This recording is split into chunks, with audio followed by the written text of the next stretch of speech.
क्रेडाई नांदेडतर्फे कृतज्ञता सप्ताह बांधकाम कामगारांच्या सन्मानार्थ विविध उपक्रमांचे आयोजन.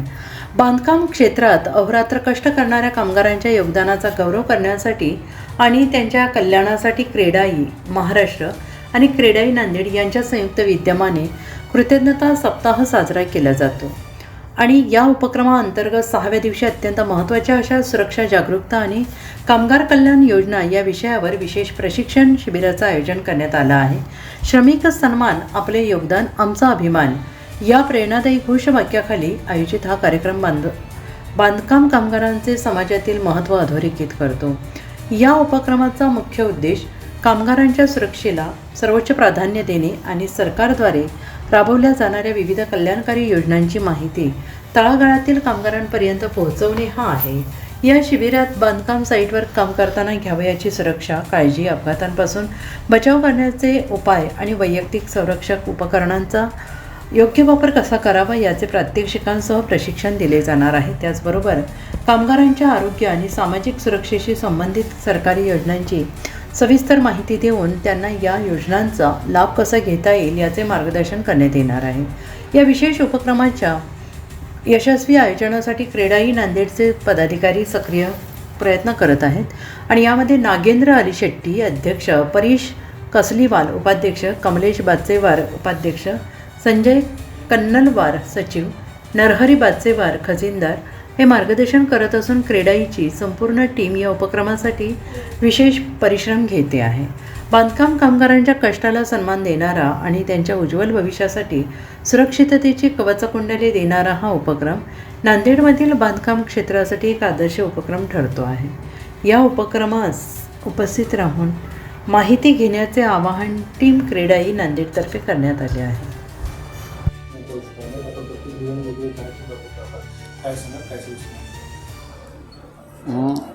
सर्वप्रथम तुमचे चॅनलचं मी अभिनंदन करतो. हे आमचा क्रेडाईमार्फत 1 मे ते 7 मेपर्यंत हे ग्रॅटिट्यूड वीक्स म्हणून आम्ही सेलिब्रेशन करतो.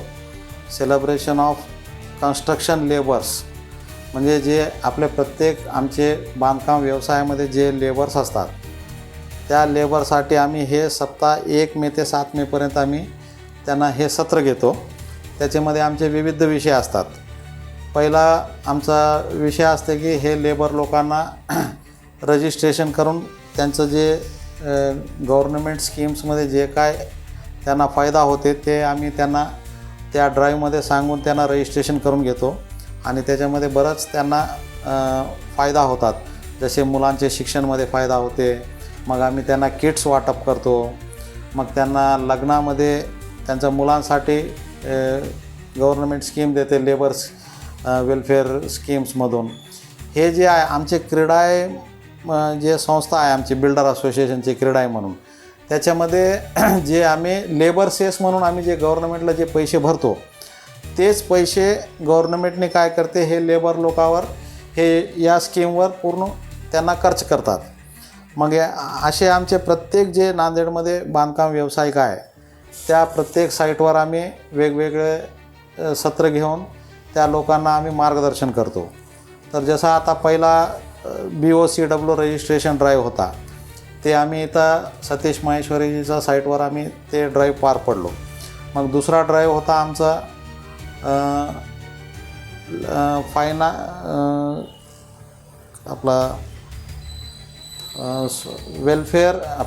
नॉलेज अँड फायनान्शियल लिटरसी सेशनवर त्यांचा एक सेशन घेतलं होतं. म्हणजे हे लोकांना म्हणजे कसं अकाउंट्स उघडायचे, मग फ्रॉड्सपासून कसं वाचवायचे हे लोकांना काय कळत नाही लेबर लोकांना. मग त्यासाठी आम्ही हे सत्र घेऊन हे विविध त्यांना अकाउंटबद्दल ते जनधन योजनाबद्दल मग त्यांचे बाकी जे काय स्कीम्स असतील त्याबद्दल आम्ही त्यांना व्यवस्थित मार्गदर्शन करतो. मग याच्यानंतर त्यांचा विषय हेल्थ चेकअप कॅम्प हे तिसरा आमचा ड्राईव्ह आहे. त्यांचा आरोग्याविषयी जे आता एवढं त्यांनी मोठे मोठे इमारत बांधतात त्यांचं ते हेल्थवर त्यांचं लक्ष राहत नाही. मग ते आम्ही त्यांना हेल्थवर कसं काळजी घ्यायची, मग ते काय काय उपाययोजना करायची आणि त्यांना फर्स्ट एड किट्स आम्ही ते साईटवर ठेवतो. मग त्यांना आजारीसाठी कसा वाचवता येते हे आम्ही त्यांची काळजी घेतो. मग याच्यानंतर आम्ही त्यांना सेफ्टी मेजर्स अवेअरनेस करतो. आम्ही सेफ्टी मेजर्स कसं तुम्ही राहायला पाहिजे. आता कन्स्ट्रक्शन्स करताना बरंच ॲक्सिडेंट्स होतात. मग त्या ॲक्सिडेंटला आपण हे करण्यासाठी त्यांना आम्ही प्रॉपर गायडन्स करतो, प्रॉपर ट्रेनिंग देतो आम्ही. तुम्ही जॅकेट्स घालायला पाहिजे, हेल्मेट्स घालायला पाहिजे, शूज घालायला पाहिजे.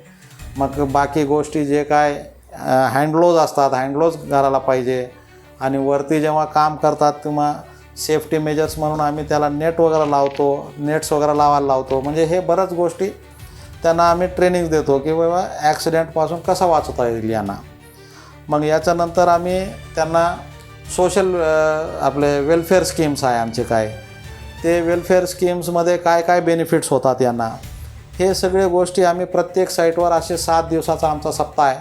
प्रत्येक साईटवर आम्ही वेगवेगळं लेबरना गोळा करून आम्ही त्यांना प्रत्येक सत्राचं मार्गदर्शन करून आणि प्रत्येक आता जे काही योजना असतील ते योजनासाठी आम्ही एक मॅनेजरला आम्ही अपॉइंट करतो किंवा त्यांना वक्ता म्हणून बोलवतो. आणि ते लेबर लोकांना त्यांनी व्यवस्थित आपल्याला समजून सांगतात त्यांनी की बाबा हे स्कीम्स घेतले तर तुम्हाला असे फायदे आहे, मग तुम्ही असे करायला पाहिजे.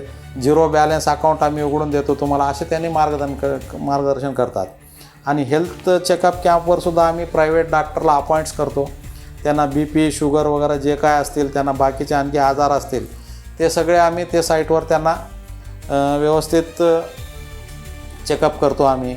असे आमचे हे 7 दिवसाचे जे सप्ताह आहे, हे सप्ताहामध्ये आम्ही प्रत्येक लेबरला आम्ही मार्गदर्शन करून त्यांचा आरोग्यासाठी बाकी त्यांचं या विषयासाठी आम्ही सगळे सेमिनार्स घेतो. आम्ही हे क्रीडाई महाराष्ट्रामार्फत हे चालवलं जाणारा पूर्ण महाराष्ट्रभर प्रोग्राम चालते हे. तर आम्ही महाराष्ट्र क्रीडाईच्या अंतर्गत आम्ही हे नांदेड क्रीडाईने सुद्धा असंच आम्ही ऑर्गनाईज करून सगळेच आता प्रोग्राम चालू आहे. आणखी उद्या एक ड्राईव्ह आहे आणि परवा 2 दिवसाचे ड्राईव्हस आहे. हे झाल्यावर आम्ही हे लोकांना सन्मान सत्कार वगैरे करून त्यांचं आम्ही हे करतो. कारण यांच्यावरच आमचं सगळे डिपेंडंट आहे. लेबरमुळेच आमचा व्यवसाय चालते, म्हणून आम्ही लेबरला काळजी घेणं आमचं कर्तव्य आहे. त्याच्यामुळे आम्ही हे सगळे कार्यक्रम करतो. धन्यवाद. सर, या लेबर कार्यक्रम आतापर्यंत किती कामगारांची नोंद झालेली आहे? आतापर्यंत सर आता जवळपास 250 ते 300 लोकांची आता जवळपास आम्ही रजिस्ट्रेशन्स केलेलं आहे आणि त्यांना मार्गदर्शन पण केलेलं आहे. सर, या कार्यक्रमाचा जो फंड लागतो निधी लागतो तो कसं मोनिटर करतो आपण? हे काय करतो सर आम्ही, आता जे काय आता याच्यामध्ये फंड्स काय जास्त लागणार, कारण सगळे मार्गदर्शनच करायचे राहते आम्हाला. आणि जे काय योजना राहतात गव्हर्नमेंटचे त्याच्याबद्दल आम्ही त्यांना सेशन्स घेऊन त्यांना मार्गदर्शन करतो. बाकी हे जे काय छोटे मोठे आमचे अरेंजमेंट्स होतात ते प्रत्येक साईटवर आमचे बिल्डर्स अरेंजमेंट करतात. तिथं असं काय फार मोठा निधी लागत नाही आमच्या याला. सर, सर्वात महत्त्वाचा प्रश्न आहे की कामगार असतात त्यांना कोणती शासकीय योजना लाभ कसा मिळेल त्याची उपशामध्ये घेतलं जातं शासकीय योजना काय असतात कामगारांसाठी? हो ना सर, आता हे जे काही योजना असतील आता आम्ही हे लेबर वेलफेअर ऑफिसमध्ये आम्ही त्यांची नोंद करतो आणि नोंद करून त्यांना त्या स्कीमबद्दल समजून सांगतो. आणि याच्यामध्ये जे स्किल्ड लेबर्स असतात त्यांनासुद्धा दर महिना 1500 रुपये त्यांना भेटतात. कारण आता असे आमचे बरेच स्किल्ड लेबर्स जे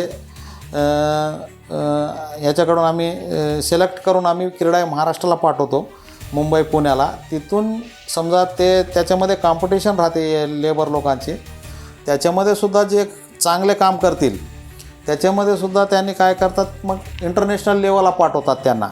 म्हणजे हे त्यांना भरपूर बेनिफिट्स भेटू शकते. आमचे क्रीडाईमार्फत बी भेटते, शासनाकडून बी भेटते आणि बरंच योजना आहे त्यांना याच्यामध्ये बेनिफिट्स घ्यायला. पण त्याच्यासाठी आम्ही सगळे मार्गदर्शन करून त्यांना रजिस्ट्रेशन्स करतो आम्ही याच्यामध्ये. सर, एक सर्वात महत्त्वाचा प्रश्न असा आहे की ज्यावेळेस कामगार काम करत असताना डेट होतात काम करत असताना ॲक्सिडेंट होतो, तर अशा कामगारांसाठी आपण क्रीडा संघटना काही मदत करते का त्यांना, किंवा काही लाभ मिळून दिले का त्यांना, किंवा त्याच्यासाठी काय भेटते का? हो ना सर, आता जे आपल्या साईटवर जे काय ॲक्सिडेंट्स होतात त्याच्यासाठी आम्ही लेबर इन्शुरन्स करतो. आम्ही आधी कॉन्ट्रॅक्टरकडून आम्ही सगळे नावं घेतो. आम्ही नंबर ऑफ लेबर्स किती आहे त्या हिशोबानं आम्ही रजिस्ट्रेशन्स करतो, म्हणजे इन्शुरन्स करतो त्यांची. कारण विदाऊट इन्शुरन्स आम्ही कामावर ठेवत नाही त्यांना. जे काय त्यांना ॲक्सिडेंट्स होतात ते इन्शुरन्समार्फत त्यांना शासनाकडून जे काय त्यांचं आम्ही 2 लाखाचा 5 लाखाचा 10 लाखाचा जे काय इन्शुरन्स असतील ते शासनामार्फत त्यांना 100% अनुदान भेटून जातील त्यांना ॲक्सिडेंट झाल्यावर. ते इन्शुरन्स आम्ही करून घेतो त्यांच्याकडून. सर सध्या तापमान वाढत आहे आणि जिल्हा ठिकाणी आदेश दिल्यानुसार जे काही कामगार वर्कर असतात त्यांना 12 ते 4 दरम्यान काही रेस्ट वगैरे काही सूचना देत करतात आपल्या हो, तर आम्ही काय केलं सर, आता हे जे टेम्परेचर वाढले आता आणि गव्हर्नमेंटने सुद्धा आता अलर्ट केले की ऑरेंज अलर्ट आहे, आपले हे अलर्ट्स आहे म्हणून. तर आम्ही काय केले, त्यांना सकाळी 7ला आम्ही बोलवायलो आणि दुपारी 1 वाजेपर्यंत त्यांना काम करून मग त्यांना 1 ते 4 वाजेपर्यंत आम्ही विश्रांती द्यायलो त्यांना. मग नंतर 4च्या नंतर आम्ही 7 वाजेपर्यंत काम करून घ्यायलो. ते सगळ्यांना आम्ही सूचना दिलेलाच आहे आणि प्रत्येक साईटवर असं आता काम चालूच आहे त्या पद्धतीने. शेवटी कामगाराच्या लोकांसाठी तुमचं काय आव्हान असेल शेवटी? ओके.